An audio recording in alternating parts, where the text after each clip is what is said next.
Part 1. "Are you sure," asked his companion, "that this is the 1980s? The doctor looked around. "Which 1980s did you have in mind?" Conversations that never happened. 1. Oncoming trains. Olympus Mons West. Credit Card took the call from Central, but he had to shout to make himself heard. Dogface was arguing over a game of damage with old Sam. Only Dogface was crazy enough to pick a fight with an old veteran like Sam, but Dogface always said that even old Sam got bored with pushing people about. It was good therapy, he said, to stand up to him from time to time. At the time the call came in, both were in full flight. Old Sam on his feet with his two-tone dreadlocks flailing around his head, Blondie edging towards the door, while Lambada surreptitiously cleared any breakables from the table. Dogface was leaning comfortably back in his chair, arms across his chest, a big Eastwood clamped in his mouth. Old Sam had cranked up to full volume, swearing in something that had been an Indo-European language about 200 years ago. Credit Card figured that the military must have augmented his lungs along with the rest of his body. Credit Card sighed, stuck his right index finger in the slot, and jacked into the system direct. "What the hell's going on down there?" Credit Card winced. Talking to Ming the Merciless was a pain face to face. Going direct was like rubbing his brain on a cheese grater. "Keep it down," he sent. "I'm plugged in." Ming the Merciless had a problem, mainly a brownout on the Central line, which was knocking 15 seconds off transit time station to station. Ming was very democratic. If she had a problem, she liked to spread it around. "We're on a break." Ming didn't care. She wanted the problem sorted out now. Credit Card pulled his finger from the socket and watched Ming doing goldfish impressions on the screen, her mouth silently opening and closing. "What's Ming want?" asked Lambada. "Brownout on Central." "Again?" said Lambada. "It's the regulators," said old Sam. "They're bloody antiques." 25 years old," said Dogface. Old Sam sat down opposite Dogface and chewed the end off a fresh Eastwood. "Got a light?" he asked Dogface, who tossed the lighter to him. Old Sam snatched it from the air, insect fast, just to show that 40 years hadn't slowed him down none. Credit Card plugged his finger back in. "It's the regulators," he told Ming. "I know it's the regulators," screamed Ming. "Of course it's the bloody reg—" Credit Card yanked his finger out again. "She says she knows that it's the regulators." "I hate that, Ming," said Lambada. "Yamatsi Series 5, said Dogface. "It's the coupling on the field controller." "Always dropping out of line," said old Sam. 2, maybe 3 angstroms. 5 angstroms, said Dogface. "Very dodgy workmanship," said old Sam. "Not like the new Nigerian regulators. Japanese got no idea how to make precision gear. It's not in their culture. Not like the Africans." "Now they understand interstitial dynamics," said Dogface. "All that mystical stuff's second nature to them."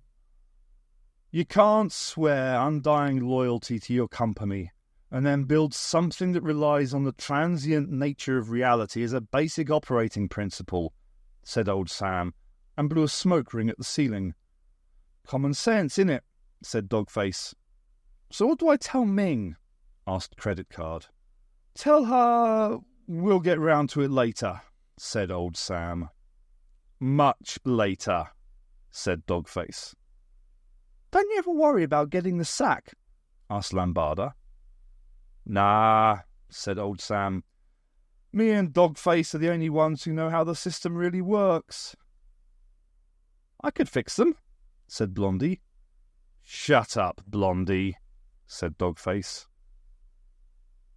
STS Central, Olympus Mons.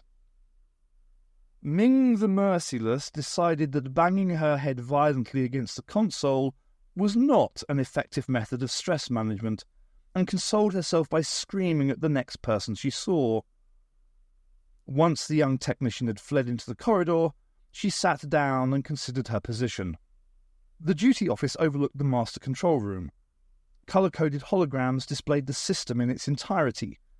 Red for the outer world lines like the Loop, Central Line and Outreach, orange for the commuter networks, blue for the feeders, and yellow for the branch lines.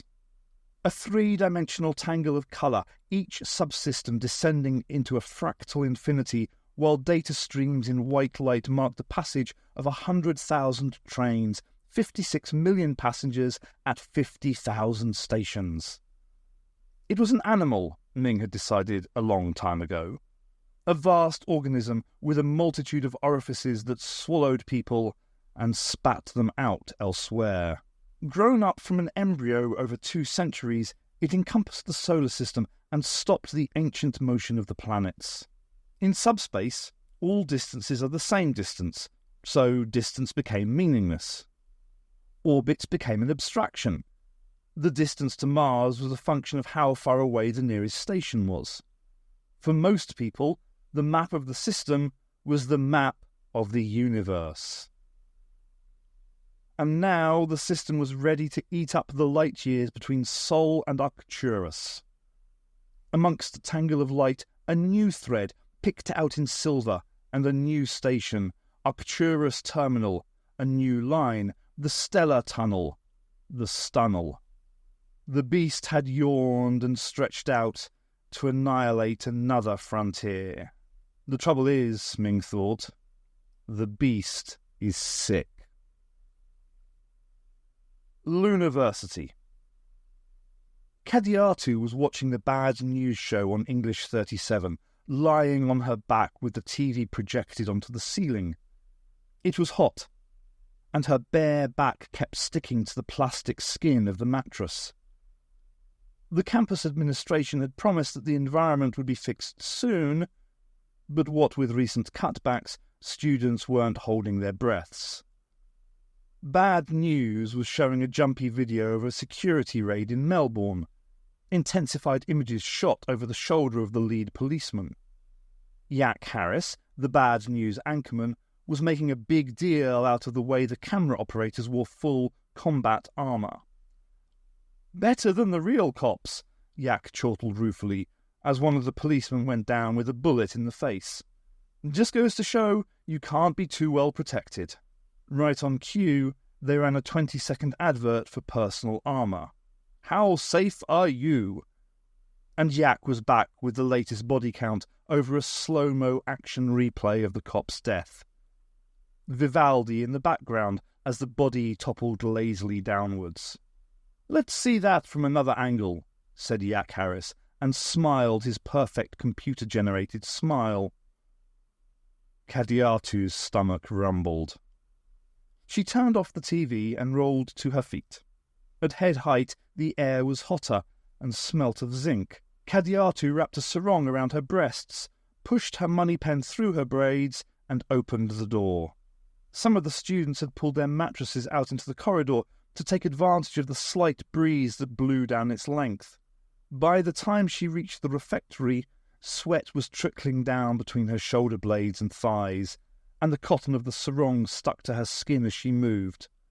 The refectory was deserted, dark, and even hotter than her room. On the far wall, opposite the entrance, glowed the drink dispenser. Solar Cola, in cool blue neon letters. Kadiatu paused at the door and looked around the cavernous interior. Granny bashers sometimes infiltrated the campus. They'd take you apart with their own hands just to get enough for the next fix. Some poor bastard from sociology had been jumped a week ago and was spending the rest of the year in a vat, growing a new spinal column. The entrance cast an aisle of light 15 metres across the floor to the drinks dispenser. Cool, refreshing solar cola. On either side she could make out the flat shadows of tables stretching away into the darkness. Squaring her shoulders, Kadiatu set out with studied nonchalance.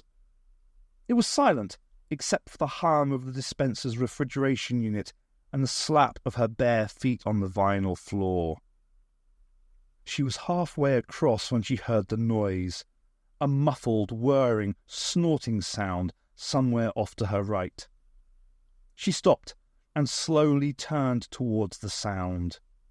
It was low down under the tables and coming towards her, snuffling like a dog. Except you didn't get dogs on Luna. Or only in restaurants. There were rules. Kadiatu saw movement, just a shape, low slung with close-set red eyes, a prehensile snout weaving from side to side as it advanced. You didn't run from animals. She knew that.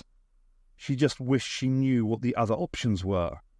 It was too late. The animal was there, darting out between the tables, its snout whipping round to strike at her legs.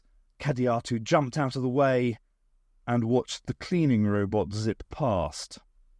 The two red laser sensors mounted above its suction hose probed for obstacles as it vacuumed the floor. "Piss off!" shouted Kadiatu as the machine vanished into the shadows again. "I come from 6 generations of fighting men and women," thought Kadiatu, "and I gets freaked out by a domestic robot. They'll be doing orbits in the family vault tonight." Kadiatu walked the last few meters. She was sure that the air was getting hotter in the refectory. She pressed her cheek against the cool plastic of the solar cola machine and slotted in her money pen. Nothing happened. "Please," she said softly, trying all the combinations. "I'll drink anything, as long as it's cold and wet." Kadiatu slid slowly down onto her knees. "You'd think," she thought, "that since we're an intelligent species, we'd have attended to the details, that we'd build an air-conditioning system that can deal with the 2-week lunar day, that we'd at least remember, when the temperature was up in the 30s, to refill the bloody solar cola machine." She turned round and pressed her back against the cool flank of the dispenser. "You'd think," thought Kadiatu, as the condensation trickled down her back, "that I could make a student loan last the whole term." The cleaning robot sidled up and sniffed her feet to see if she were rubbish. "I've got to get out of this place," said Kadiatu. Arcturus Terminal, Stunnel Terminus. Ming stepped out of a VIP shuttle onto the new Central Line platform. The terminal complex was being built into the bedrock under the permafrost of the Martian pole, half the world from Olympus Mons, 1 stop up the line and 3 minutes by transit. Only half the light fittings had been installed, and a team of artificers was still laying the red and green ceramic finish on the platform walls. Ming called up the building schedule on her clipboard. The platform should have been ready for over 2 days. Most managers had a data projector chipped direct into their retinas, but Ming liked to see where she was going, and besides, you could hit people with a clipboard. A big silver arrow pointed at a wide exit. At least the direction holograms were up. The Galeria was filled with noise and dust. Both walkways were in place, but the consumer outlets were still big gaps in the walls. Here and there, messages in spray paint indicated that the space had been leased in advance. A quick curry franchise, service in 30 seconds or your money back, was already doing trade-off portable stoves, and the smell of spices mingled with the cement dust. Off-shift workers squatted in little groups, eating curried goat with their fingers. When the complex was operational, passengers would pass through the Galeria on their way to the Stunnel terminus. It was hoped that it would generate enough profit to cover the Stunnel operating costs. Only the Central Line would run direct trains through to Arcturus, and then only 2 an hour. The Arcturans were still bargaining to up the number of through trains, but STS had put its foot down. They talked about smuggling, criminals and terrorists escaping from justice, even the chance that some stupid vrick would try free-surfing the Stunnel. But Ming knew it was really a question of money. The Stunnel's R&D costs had almost bankrupted the network, with Reykjavik talking about another fare freeze. If they didn't recover the operating costs through the ancillary income, then STS would suffer a financial collapse. The knock-on effect would sink the rest of Seoul's economy, chaos would stalk the land, and billions would starve. At least, that's the way the board of directors told it. Hectares of office space and housing were being lasered out of the rock to the north and south of the Galleria. The total investment was staggering. It would be the biggest single below-ground complex of its type in person space. It was being said that the STS financial controller was visiting his acupuncturist so often he looked like a pincushion. The actual terminus was something else again. Lowell Depot, Central Line terminus. Dogface and Blondie were heading for the end of the line, riding a maintenance engine up the Central Line's freight tunnels. The engine was open-decked, and Blondie, who had been a floozy for less than a month, kept his eyes narrowed down to slits. Unlike the enclosed and shielded passenger trains, the engine was rendered insubstantial by the boundary effect.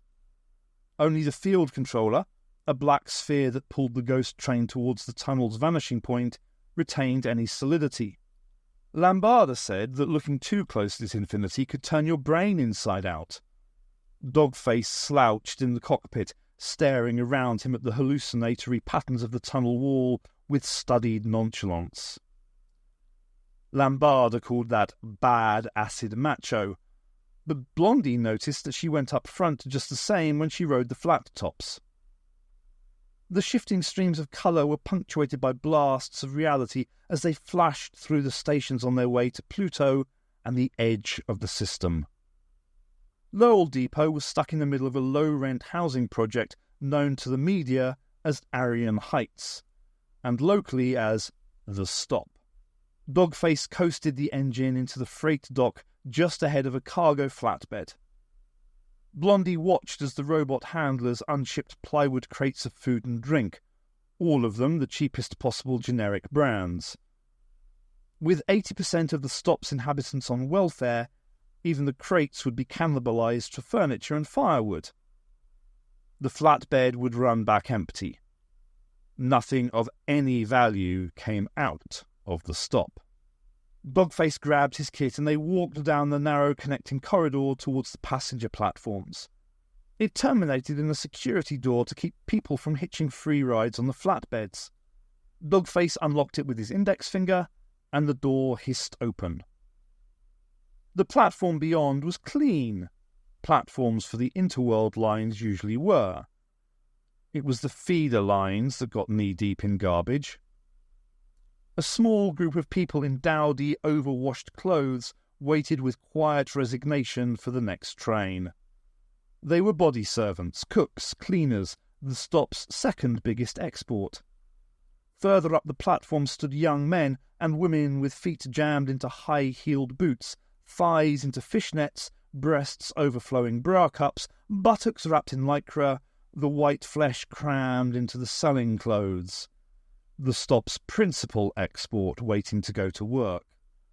As they walked past, Blondie tried keeping his head down, but it didn't work. Someone called his name, his real name, and he turned to look without thinking. "Hey, Zach, wait up!" He almost didn't recognize Zamina as she clicked towards him, face hidden under a layer of skin tone. Blondie looked at Dogface, who shrugged and walked on. He could catch up in a minute. "Well, look at you," said Zamina, looking him up and down, her tongue clicking on her teeth. "Pretty drab." "Not like you," said Blondie. He could see faint lines on her pale skin running over the neckline of her halter top. An implant job, he realised, and a sloppy one at that. Zamina caught him looking and adjusted the top a bit to cover the scars. "They said you got out, but I figured you for cat food by now." "I got lucky," he said. Zemina licked her lips. Stop protocol said you didn't ask questions. But they'd been friends once, lovers even, in a mindless adolescent fashion. Blondie could feel her need to escape as an almost physical force dragging at him. How long did Zemina have? 2? 3 years? You got old fast in the stop. Dogface whistled at him from the far end of the station. Gotta go, Zimmy, he said. Give us a call sometime, she said as he turned away. Sure, he said. But he knew he wouldn't.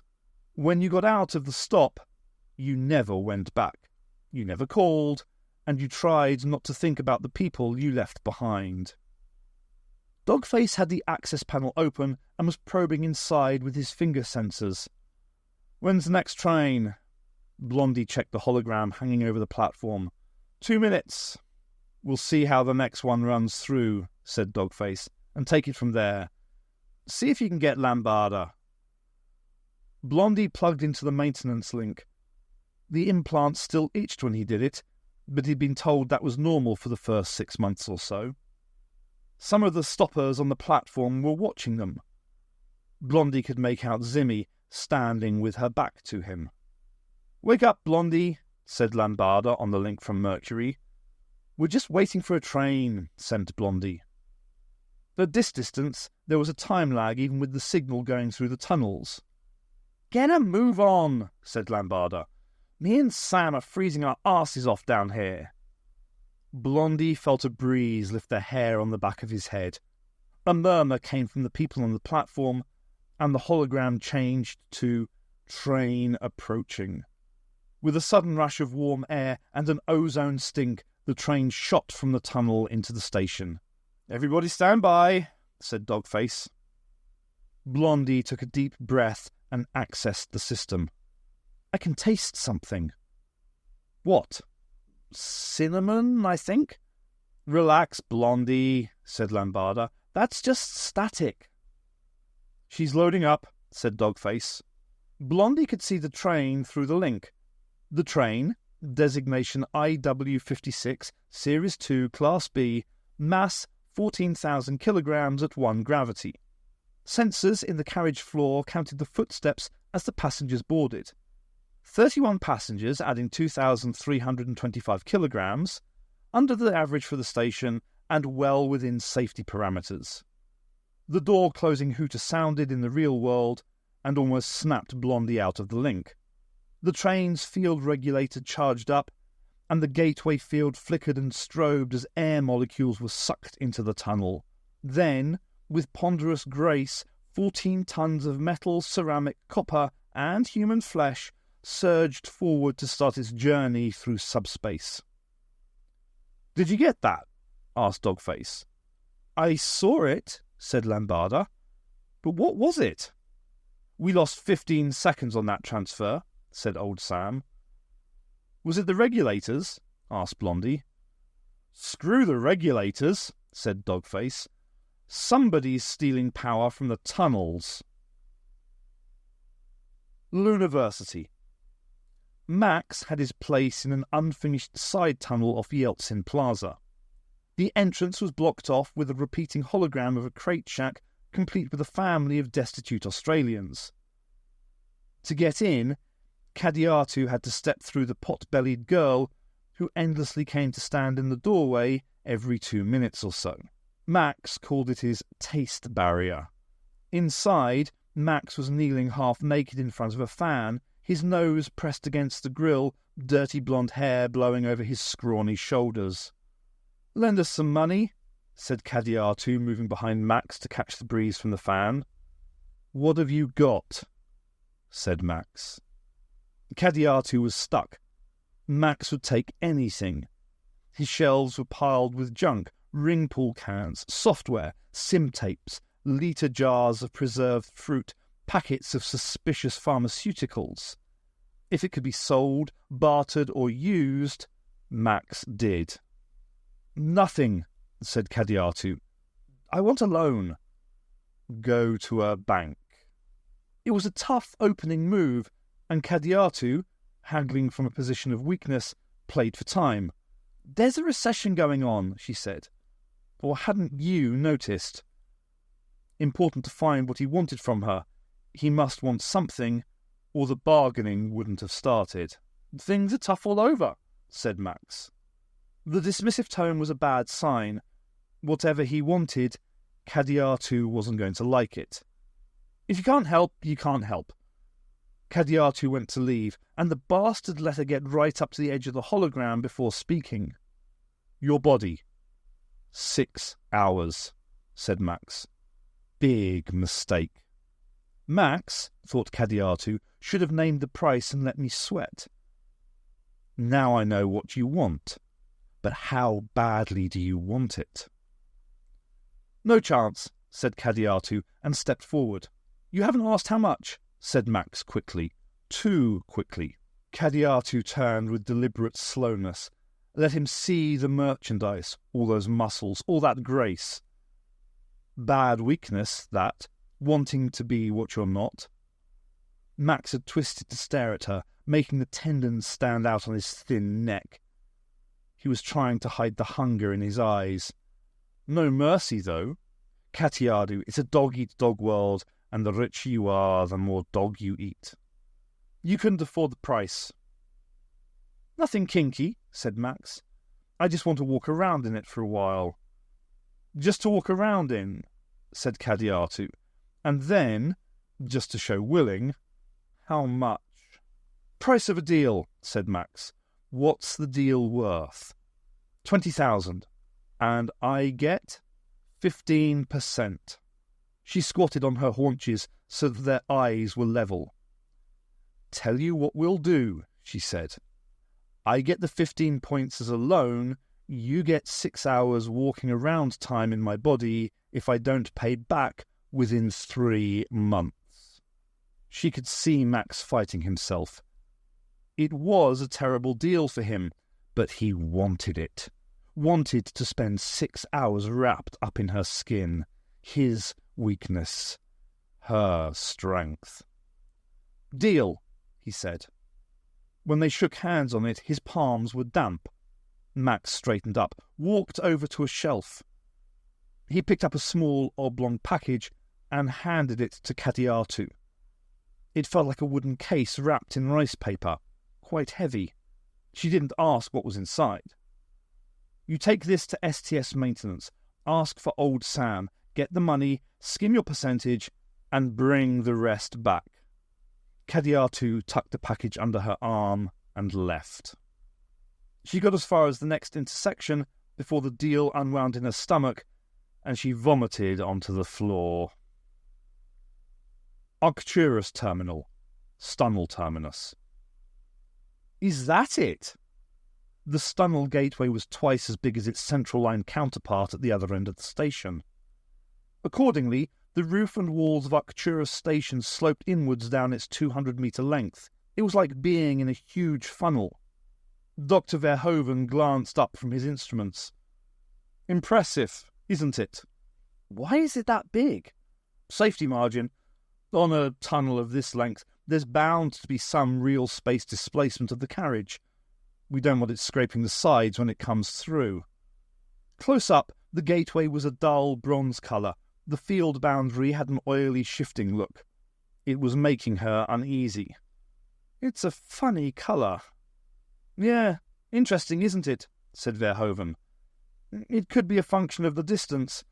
No one's ever projected a tunnel this long before." Verhoeven stepped up and looked carefully at Ming, sizing her up. "I'd really like to do a test run first." "Nervous?" "Of course I am," said Verhoeven. "The president's going to be here, and the minister, and God knows who else." "So? What happens if I activate the thing and nothing happens?" Ming looked back at the gateway. "You're getting the carrier signal?" "Yes. What's the problem then?" Verhoeven shrugged. The problem was power.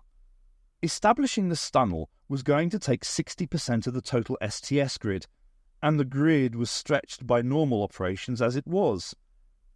It was the trains that took the power, and the trains ran 24 hours a day, across 9 planets and 56 time zones.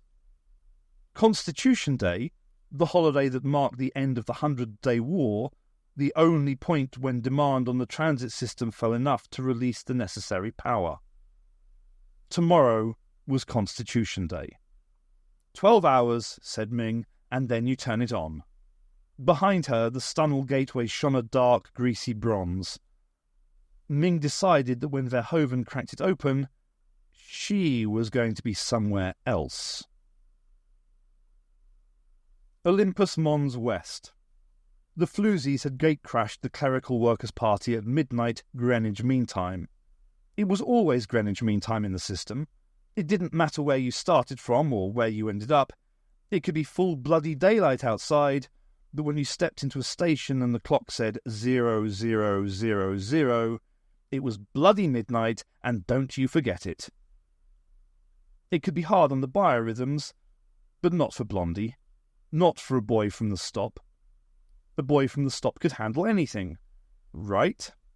Blondie was trying to explain this to people at the party, but they kept on moving away. In a corner, Lambarda, dressed in a pink crochet t-shirt, had pinned a trainee clerical officer to the wall.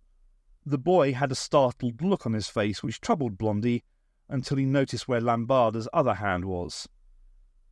Clouds of suspicious-smelling smoke were rapidly overpowering the air conditioners and beginning to form a twisting strata at head height. Blondie thought it was probably now illegal to breathe deeply while standing upright, and probably dangerous as well. A noise box was pumping the latest subsonic backbeat into the floor. The vibrations were making Blondie feel queasy and a little sad. Credit card bounced past, arms flailing out of time to the beat. The dance style had been obsolete for 20 years, but Credit Card didn't care. His manic grin was locked into the memory of parties past as he slammed off people, walls and furniture. Dogface was sitting on one of the room's terminals, telling one of his 6 stories to a group of young accountants. He described how 2 trains on the Millfield branch line had been switched on to the same station by mistake. When he got to the punchline about the man who ended up with 2 heads and 3 buttocks, the accountants laughed guiltily. Old Sam was dancing rub-a-dub-dub with the head of data processing, so close together that they looked like one of Dogface's accidents, a single mass of dreadlocks on top and 2 bodies welded together at the hips. Blondie's head felt too heavy for his neck. He closed his eyes and let it drop towards his knees.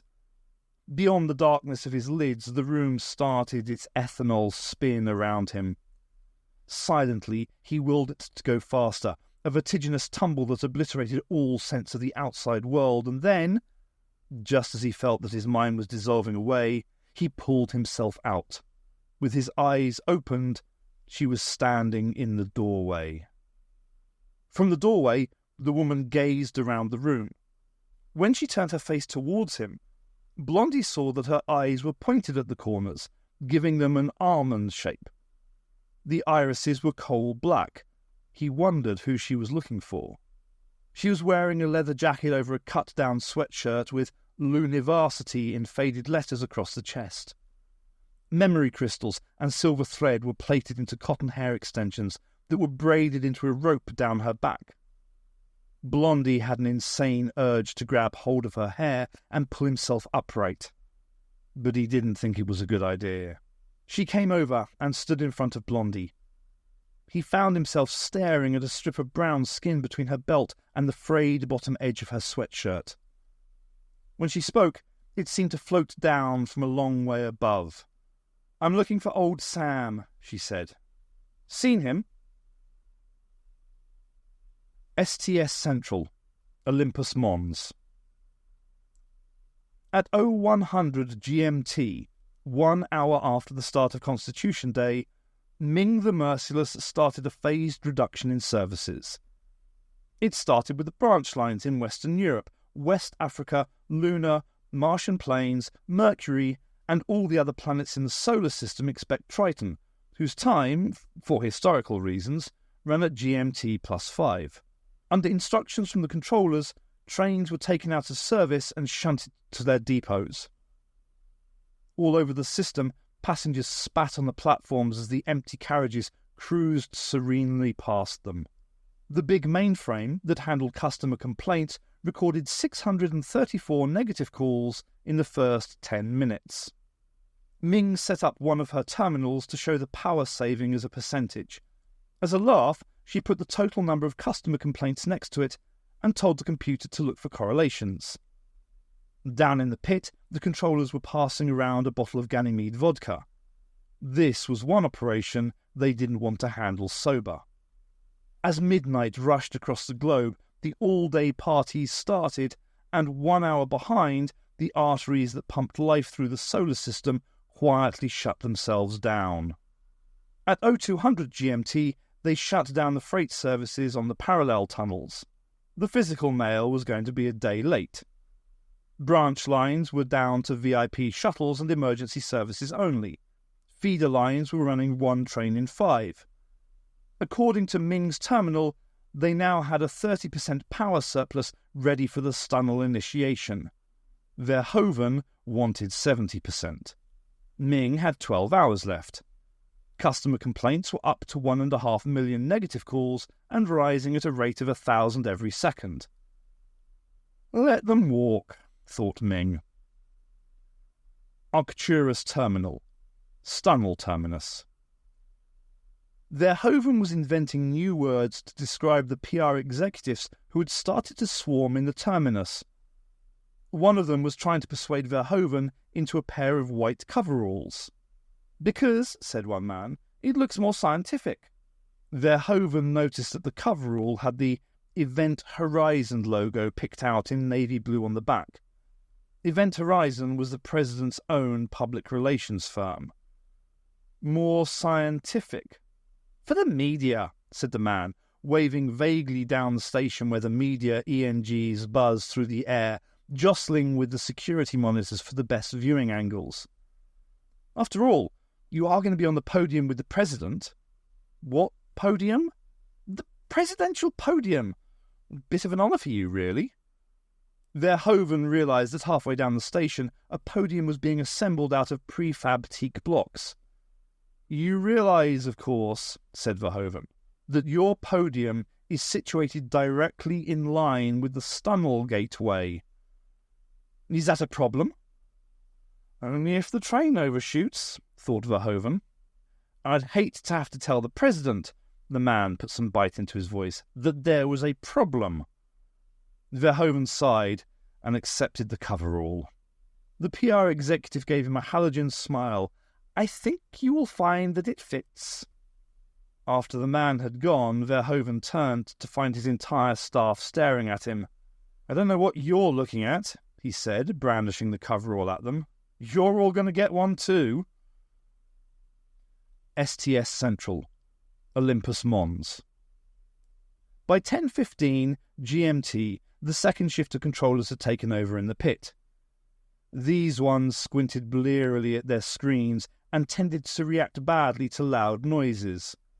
Up in the duty office, Ming, who had been awake for 36 hours, chewing Zap for the last 8, was trying to stay awake by calculating her overtime. They were getting media and security feeds from Arcturus Terminal.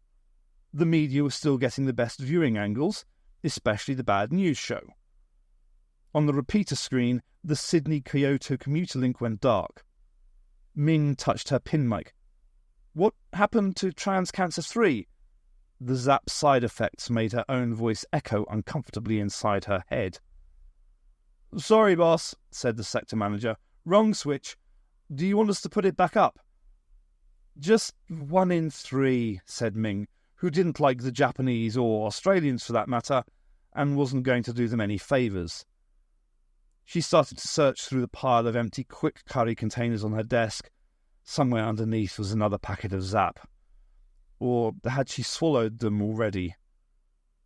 Big increase in VIP shuttle activity, said a voice. Destinations? Arcturus Terminal. That's the security detachments moving in, said Ming. Where's Murphy 1? Murphy 1 was the president's private train. Still at Reykjavik. Ming glanced at her terminal. Available power reserves were now 53%, Customer complaints were topping 1 billion. 3.5 hours to go. Beijing. Kadiatu woke up alone in Peihai Park. She lay still for a long moment, sprawled out on the yellow summer grass, and watched the little mobile clouds watering the flowers. She closed her eyes and stretched, letting the grass prickle along her legs. When she sat up, she wondered where her hangover had gone. The sun was rising, a pale gold light that turned the ancient city walls a dusty orange. The white pagoda cast a shadow through the mist rising from the lake. Apart from herself, the park was deserted. Kadiatu stared at the lake for a moment and thought, why not? She'd pulled the t-shirt off over her head when she realised it wasn't hers. It was made from white German cotton, and when she touched it to her face, it smelt of blonde hair and rose petals. Dropping the shirt on top of her jacket, she ran down to the lakeside. There'd been 8 of them, riding a flat top with some crazy idea about chasing midnight around the world. The Brazilian woman, Lambada, had been driving, sitting on the front, cowling and whooping each time they went through a station. Blondie whispered in her ear that Lambada could drive in that position because she had an interface fitted in her big toe. She remembered asking him how he came to know that. Dogface, the one with the designer ugly face, had overheard and made obscene comments until old Sam told him to stop. Kadiatu had been around her parents' friends long enough to know that old Sam was a full combat model. It showed in the speed of his reflexes, in the way his pupils slotted in low light, and in his strength. She knew what had been in the package she delivered, the one that old Sam slipped quietly into his coat and transferred 20,000 into a money pen for. Augmentation carried a price tag, a metabolic trade-off. The old soldiers walked through a world of pain as their bodies fell apart. Kadiatu had seen her own mother bite her hand until it bled. They got their prescription endorphins, but for many it was not enough. They wanted the real juice, the combat drug, the one that turned them into gods in the valleys Marianaris. She reared out of the water, braids flying around her face, droplets flying off to crater the lake around her. She stood waist deep, the sun on her back, and flexed her shoulders. A pair of ochre-coloured swans cruised past with microtags pinned into their long necks, and she laughed and flicked her hair at them. The swans merely changed direction and disdainfully swam round her. Blondie, she thought. What kind of a name was that? She climbed out of the lake and French braided her extensions as she walked back to her clothes. There'd been an intensity about his love-making, something close to anger in the way he had clung to her afterwards. She found the rose caught in a fold of her jacket. It was a deep purple, so purple as to be almost black. He had bought it from a vendor by the Shen Wu gate of the Forbidden City when they were watching the dragons twitching past to the snap and bang of fireworks. She had let him tuck the rose behind her ear, and they'd kissed for the first time, their lips tasting of tequila and gunpowder. She pulled his t-shirt on over her wet skin, tucked it into her leggings, and pulled her belt tight around her waist. Carefully smoothing out its bruised petals, she tucked the black rose back behind her ear and threw on her jacket. As she turned to go, her hand slipped into her pocket to check her money pen, a small defensive habit picked up on Luna. Her money pen was gone. Arcturus Terminal, Stunnel Terminus. The PR executives were arguing with the security executives, and the security executives were winning, but only because they were armed. Judging from the number of security firms represented, half the cabinet was going to attend the ceremony. Verhoeven could practically smell the power. The president's own security cliché, Viking protection, were taking up positions around the finished podium. They were big, grim Icelanders with dragon boat logos on their body armour, and people scrambled out of their way as they ran their checks. Verhoeven was trying not to get his spotless coverall dirty, as he made minute adjustments to the regulator. Behind the greasy shine of the gateway, the Lorenzo attractors were held in precise pattern by gravitomagnetic field. With just the carrier wave coming through, they hardly moved, but once initiation started, they would start to spin, drilling a hole through reality. The KGB started ushering in the general public, who'd been waiting in the unfinished Galeria. A carefully selected ethnic and cultural cross-section of the solar system drawn from Rent-A-Crowd's extensive books. A lot of the unemployed did Rent-A-Crowd work to supplement their welfare checks, but these looked like real professionals, ready to cheer their guts out on cue. 26 light-years away, anchored deep in the bedrock of Arcturus II, another set of attractors turned slowly, just enough to broadcast the carrier wave. Before the initiation could begin, the attractors on Mars would have to be precisely tuned so that both sets turned in synergenic harmony. Verhoeven had initiated 15 tunnels in his career, and not a single one had collapsed. If only the carrier wave would stop fluctuating on this one. He was sure it must be a function of the immense distance, like the gateway's colour. At least that's what he hoped it was. "Got it!" he shouted as the regulator board went green. "Tell Ming we can start the final countdown any time she's ready." He looked at his hands. They were shaking. STS Central, Olympus Mons. Ming cowered behind the armchair as her father lurched towards her. In his hands was his broad leather belt, which he snapped angrily as he advanced. Ming was choking on the cheap booze smell that issued from his gaping mouth. "No, Papa," she whined as the beast loomed over her. "Boss!" Ming's neck cracked as her head came off her desk. Zap blackout, she thought. How many have I taken? The terminal screen was fuzzy, and she squinted it into focus. 71% power availability. How long had she been out? "Boss!" "What?" "Verhoeven says he's ready." "Where's Murphy 1? "On its way." "Verhoeven?" On a media feed, Ming saw Verhoeven plug his finger into a handy socket. "Yeah? What the hell are you wearing?" "Don't ask." "The president's on his way." "I never would have guessed." "Have we got the power?" "Yes, but get on with it." "Guess what?" "What?" "I'm going to be on the podium with the rest of the high and mighty." Ming cut the connection. Her head was beginning to throb. The customer complaints mainframe had crashed. The negative calls display was filled with gibberish. The main display had zoomed in on the Arcturus terminal schematics. The stunnel had become a thick silver cable, the terminus a cone in semi-opaque green, the offshoot of the central line a thinner cable in red that trailed off screen. White lines were overlaid on the image, the room temperature superconductors that would carry the power from all over the system to the stunnel gateway. Junction markers were picked out as blue triangles clustering around the open end of the green cone.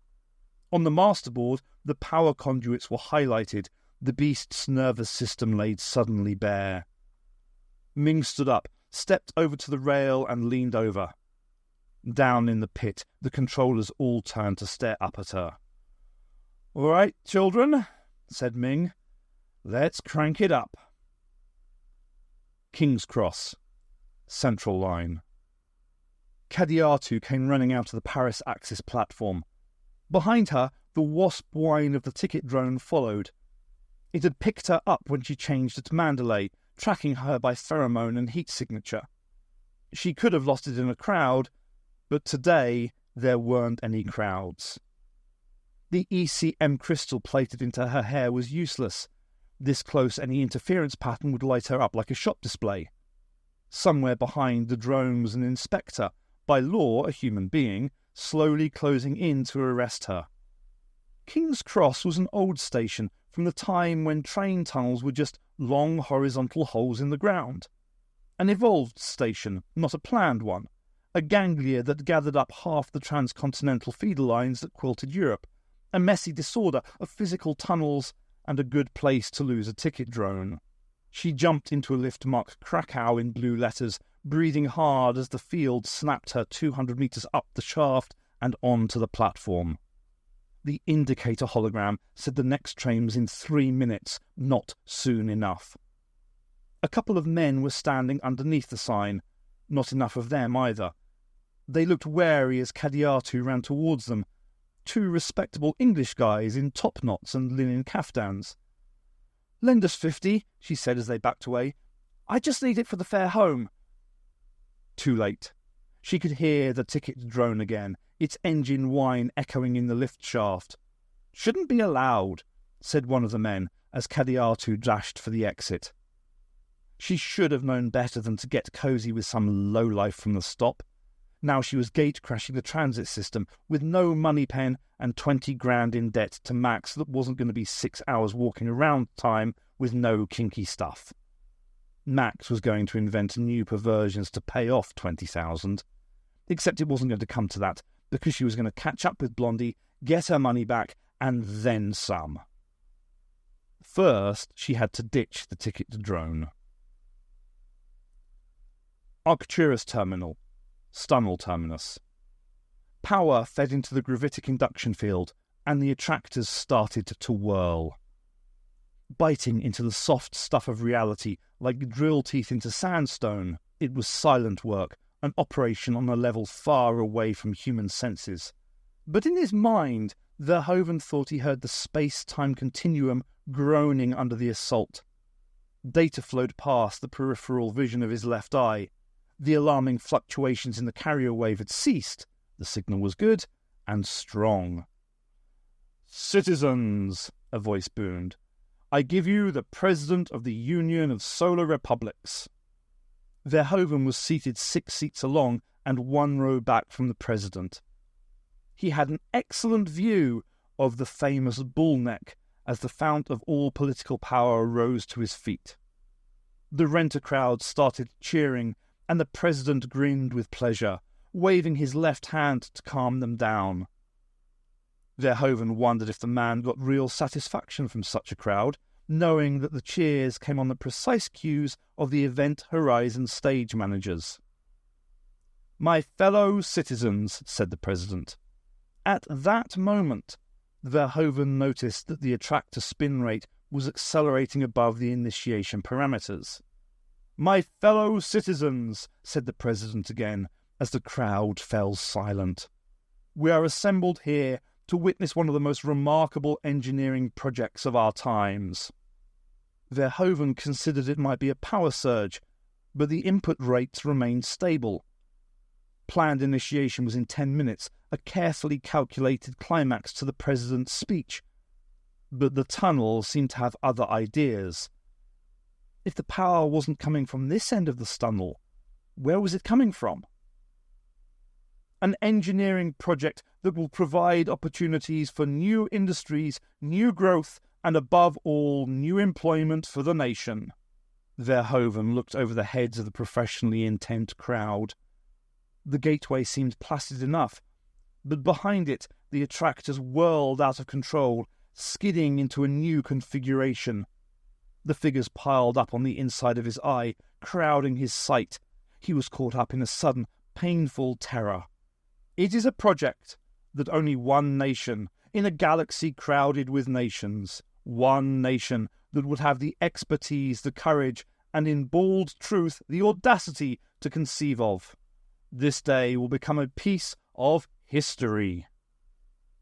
The flags suspended from the ceiling rustled in a sudden breeze. A scrap of paper by the gateway controls whirled into the air. Verhoeven lurched to his feet. "Shut it down!" he screamed at his staff. "Shut it down!" But it was too late. King's Cross. Central Line. It was the blue box that did it for Kadiatu. It had no reason to be on the Central Line platform, and perhaps that's why she ran straight into it. The inspector had almost caught her moments before when she made a break for the surface, waiting for her in front of the exit lifts as she raced out of a connecting passageway. Kadiatu had a good look at him as she tried to translate her forward momentum into a turn. Thin lips under a black visor, the yellow and black sigil on the chest plate of his armour, ancient logo of the KGB, the world's oldest security term. With the ticket drone behind her, Kadiatu was forced onto the empty platform. Exhaustion, thought Kadiatu. Exhaustion made me stupid. She tried to get to her feet, but the platform felt too comfortable. From where she lay, the box looked enormous. It seemed to lean over her, and she was suddenly scared that it might topple over and crush her underneath. Down the platform, she could hear a pair of heavy boots crunching towards her.